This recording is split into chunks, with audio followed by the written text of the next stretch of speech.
আচ্ছা, তা এখন আমরা দেখবো যেটা সেটা হচ্ছে creating join with the using clause.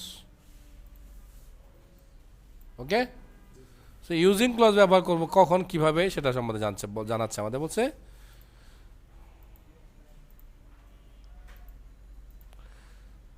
if several column have the same names but the data type does not match, use using clause। কি দেখেন, সেম নেম মানে সেম কলাম নেম আর ডাটা টাইপ নট ম্যাচ। কলামের নাম same থাকবে কিন্তু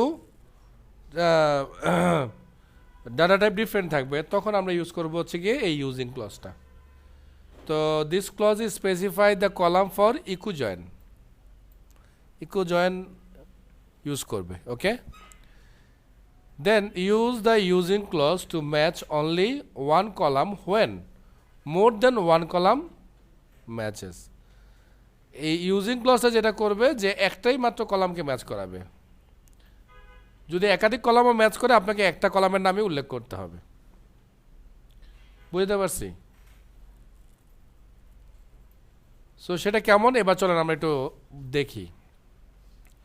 আচ্ছা, এখানে একটা শর্ত দিয়েছে, বলছে natural join use all columns with matching names and data types to join the table. The using clause can be use to specify only those columns that should be use for an equijoin. তার মানে equal জয়েনের জন্য, মানে ইকু join বলতে এখানে equal join মিন করতেছে। So এই equal জয়েনের জন্য যে কলামগুলোকে আমরা মিন করব, ওই কলামগুলোর ডাটা যদি ম্যাচ করে, মানে আমরা বলে দিব যে এই টেবলের এই কলাম আর এই টেবলের এই কলাম এটার ভিত্তিতে ম্যাচ করো, অথবা এই কলামের ভিত্তিতে ম্যাচ করো, যেটা দুইটা টেবলের মধ্যেই আছে, তখন সে স্পেসিফিকলি ওই কলামটাকে ভিত্তি করে ম্যাচ করবে। এবং ওই কলাম যদি দুই টেবলের মধ্যে থাকে, দুই টেবলের মধ্যে ডাটা থাকে, দেন সে ডাটাকে রিসিভ করবে। বুঝতে পারছি? সো আর একটু দেখে নিয়েছি আমরা। দেখেন, যেমন এখানে দেখাইছে এমপ্লয়িজ আর ডিপার্টমেন্ট টেবলকে। তো যেমন এখানে দেখাচ্ছে যে 20 মার্কেটিংয়ে আছে, 60 আইটিতে আছে। সো এদের সাথে এদের যখন জয়েন মিলবে, বলতেছে যে এটা হচ্ছে ফরেন কি, আমরা অলরেডি জেনেছি, তাই না? ফরেন কি জানি? বলেন তো রবিউল, ফরেন কি কাকে বলে? সো হ্যাঁ, করতেই পারবেন না। এই জায়গার একটা স্যাম্পল দেখাইছে। তো চলেন আমরা সরি এটাকে চালিয়ে দেখি, দেন আমরা একটু কাস্টমাইজ করব। সো এটাকে আমরা চালালাম, এই যে ডাটাগুলো পেয়ে গেলাম। সো কি পাওয়ার কথা ছিল আমরা একটু দেখি। আমরা চাচ্ছিলাম কি, employee ID, last name, location ID, department ID চাচ্ছিলাম। For employees table join departments, sorry departments, হ্যাঁ, ইউজিং কোন কলামকে আমরা রিলেশনাল কলাম হিসাবে কাউন্ট করতেছি। তো আমরা বলছি রিলেশনাল কলামটা হচ্ছে ডিপার্টমেন্ট আইডি, কজ এমপ্লয়ি টেবলের মধ্যেও ডিপার্টমেন্ট আইডি আছে আর ডিপার্টমেন্টসের মধ্যেও ডিপার্টমেন্টস আইডি আছে। সো আমরা বলছি এটাই হচ্ছে আমাদের সম্পর্কের চাবিকাঠি। সো এটার ভিত্তিতে তুমি সম্পর্ক তৈরি করো। সো করে দিয়ে আমাদের জন্য এই ডাটাগুলোকে খুঁজে দিয়ে দিচ্ছে। তার মানে এটা লেখার স্টাইল কি, অবশ্যই ঠিক এই যে ফরম্যাট, মানে ফর্মের পরে একটা টেবলের নাম, জয়েন লিখে আলাদা টেবলের নাম, দেন ইউজিং লিখে প্যারেন্থিসিসের মধ্যে অথবা ফার্স্ট ব্র্যাকেটের মধ্যে দুই টেবলেই কমন যে কলামটা আছে সেই কলামটাকে আমরা লিখব। আমি আবারও বলছি, দুই টেবলের মধ্যেই কমন যে কলামটা আছে সেই কলামের নামটাই আমরা এখানে লিখবো। এখানে কিন্তু শর্ত একটা ছিল যে কলামের নাম থাকতে হবে সেম, ডেটা টাইপ ডিফারেন্ট হলো প্রবলেম নাই। ক্লিয়ার তো? ওকে, লেটস ট্রাই। একটু আপনারা দেখেন, চেক করে হয় কিনা। এটা একটা টার্মস আছে, টার্মসটা আমরা একটু জেনে নেই। সো লিখা হচ্ছে কোয়ালিফাইং অ্যাম্বিগুয়াস কলাম নেমস। ওকে, সো কি বলছে চলেন আগে একটু বুঝি। আচ্ছা, অ্যাম্বিগুয়াস শব্দটার মানে হচ্ছে অস্পষ্ট। মানে আপনি কি বলছেন, মানে একটু মজা করেই বলি, যদিও ঠিক না, ওই যাদের চোখ একটু তেরা আমরা বলি না, লক্ষ্মীটারা কতটা, যাই হোক। সো ওরা কী হয়, তাকায় একদিকে মনে হয় যে আরেকদিকে থাকা রয়েছে, একটু মা অবস্থা না। তো আমরা অনেক সময় যেটা হয় যে আমরা যারা অপোজিটে থাকি আমরা একটু কনফিউজড হয়ে যাই, তো কি আমার দিকে তাকায় কথা বলছে নাকি অন্যদিকে তাকায় কথা বলছে, তাই না? তো আসলে আমরা যখন এরকম জয়েন কোয়ারি চালাতে যাই, আমরাও এরকম এরকম কিছু কথা এরকম এরকম কিছু শব্দ লিখে ফেলি বা এরকম এরকম কিছু কাজ করি, যে কাজগুলোতে ডেটাবেস নিচে এরকম কনফিউজড হয়ে যায় যে আমাকে এটাকে বলছে না ওটাকে বলছে। ওকে, সো এই জিনিসটাকে আসলে শুধরানোর জন্য, ঠিকঠাক করার জন্য ওরা একটা প্রসেস আমাদেরকে এখন জানাচ্ছে বা জানাবে। ওকে, তো কি বলছে দেখেন, প্রথমে বলছে use table prefix to qualify column names that are in the multiple tables. বলছে যে এই ধরনের ঝামেলা মিটমাট করার জন্য তুমি যেটা করতে পারো সেটা হচ্ছে টেবল প্রেফিক্স ইউজ করতে পারো। মানে যে শুরুর দিকে আমরা যেটা ব্যবহার করছি যে এমপ্লয়িজ ডট ফার্স্ট নেম অথবা ই ডট ফার্স্ট নেম, তার মানে এই ফার্স্ট নেম কোন টেবল থেকে আসতেছে সেটা কিন্তু আমরা 100% কনফার্ম হয়ে গেলাম, যেহেতু আমরা এমপ্লয়ি বলে দিলাম। কিন্তু দেখেন তো স্যার, এই যে এতক্ষণ যে আমরা কোয়ারিগুলো লিখলাম, এই যে এই কোয়ারিগুলো বিশেষ করে দেখেন তো, এনে বোঝার উপায় আছে যে কোনটা কোন জায়গা থেকে আসবে? তো এরকম হলে কি হবে, ডেটাবেস তো কনফিউজড হয়ে যাবে। আর ও যদি কনফিউজড হয়ে যায় তাহলে ও আমাদেরকে ভুলভাল অ্যান্সার পাঠাবে, তাই না? তো আমাদেরকে বলা হয়েছে এটাকে তুমি একটু সতর্কভাবে করবা, অবশ্যই তুমি প্রেফিক্স ইউজ করবা, টেবল প্রেফিক্স। আরও বলছে use table prefix to increase the speed of parsing of the statement. তো যেটা হয় যে আমরা যদি আসলে টেবল প্রেফিক্সটা ইউজ করি তাহলে আমাদের ডাটাটা খুব তাড়াতাড়ি বের হয়ে আসে। কেন তাড়াতাড়ি বের হয়ে আসবে? ধরেন আমি কথা বলতেছি নাজমুলের স্যার রয়েছি ফ্যানের দিকে, তো নাজমুল তো কনফিউজ হবে আমাকে কাকে বলতেছে। আর আমি যদি নাজমুলরে বলে এই ফ্যানটা ছেড়ে দিয়ে আসেন তো, তখন কি রবিউল তো দিবে? অবশ্যই না, যেহেতু আমি ওর দিকে তাকে কথা বলছি তাহলে ওই যাবে।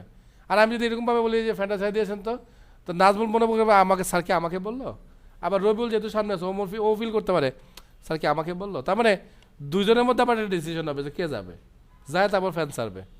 তার মানে দেরি হচ্ছে না। আর যদি আমি বলে দিই নাজমুল একটু ফ্যানটা ছাড়েন না, তাহলে কিন্তু আর কোনো ঝামেলা নেই, নাজমুল গেল ফ্যান চলে আসলো, সময় বেঁচে গেল। সো ঠিক এই কথাটা এখানে আমাদেরকে বলতেছে যে আমরা যদি টেবল প্রেফিক্স ইউজ করি তাহলে আমাদের টাইমটা অনেক বেঁচে যায়। তাহলে সেক্ষেত্রে যেটা হয় যে ডাটাবেজের এই কোডগুলোকে পড়তে অনেক সুবিধা হয়।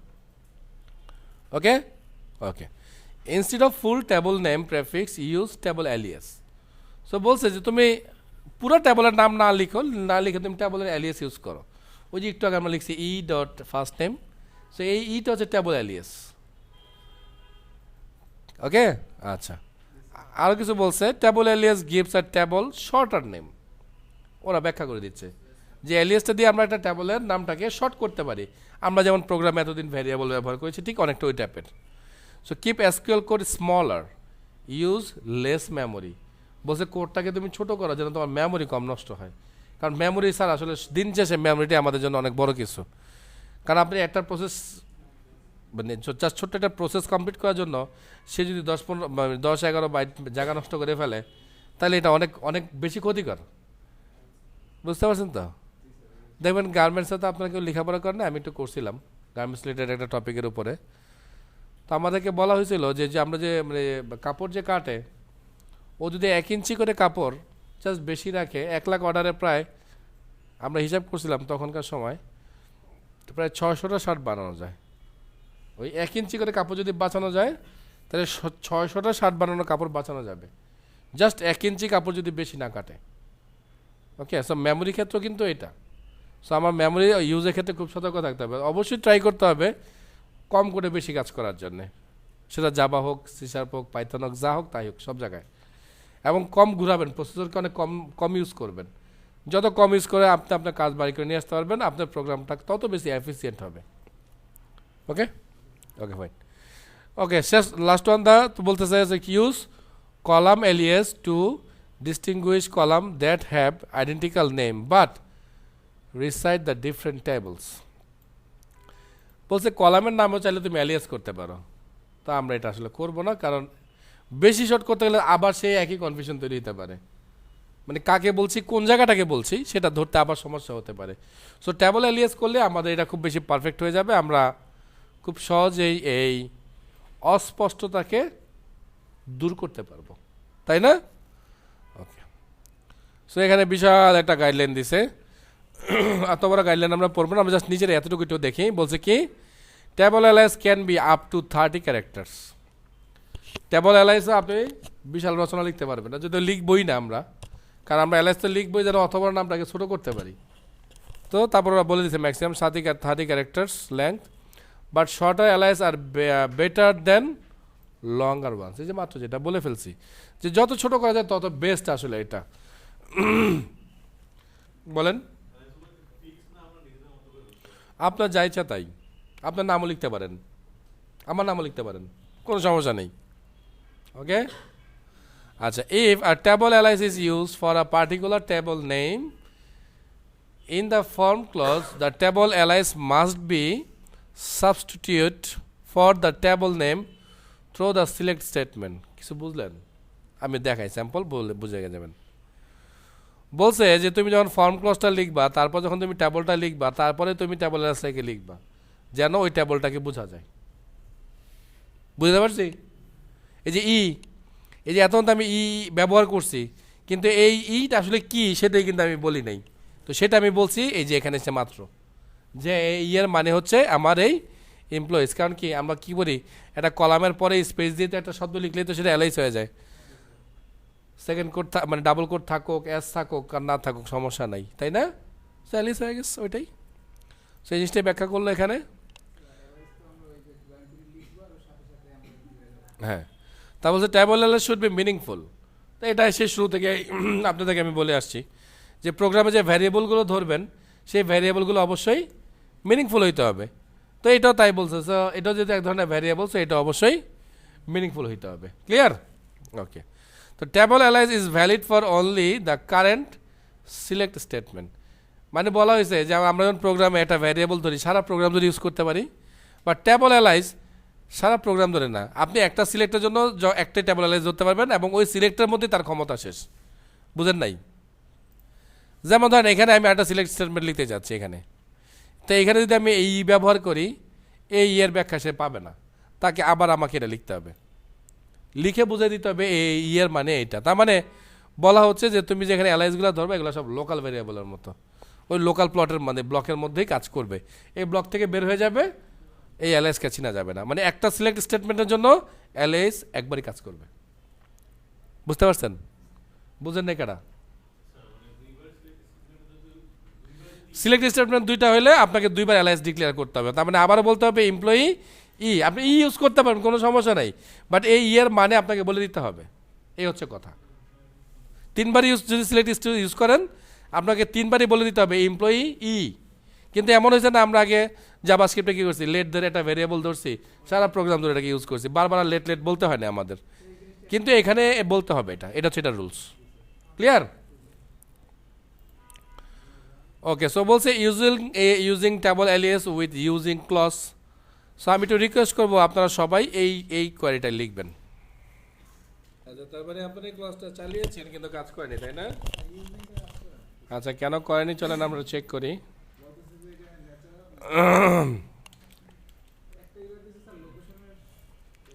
আচ্ছা, যেখানে দেখতেছি আমরা l.ct department name location equals to l join departments d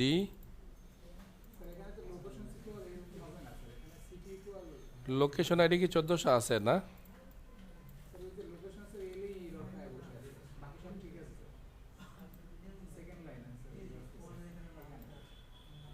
না, এলে তো এটার আসার কথা না।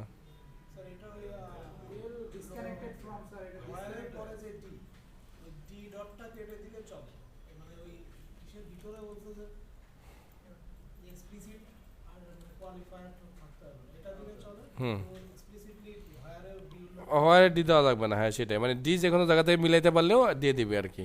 কারণ যেহেতু খেয়াল করেন কেন বলছে, কারণ এখানে যে আপনি লোকেশনটা লিখছেন এটা কার থেকে লিখছেন, এটা তো আমরা বলি নাই কার কাছ থেকে লিখছি। সো এটাও আমরা তাহলে বলতে পারবো না এটা আমরা কার কাছ থেকে লিখতেছি। এই হচ্ছে ব্যাপার। ঠিক আছে?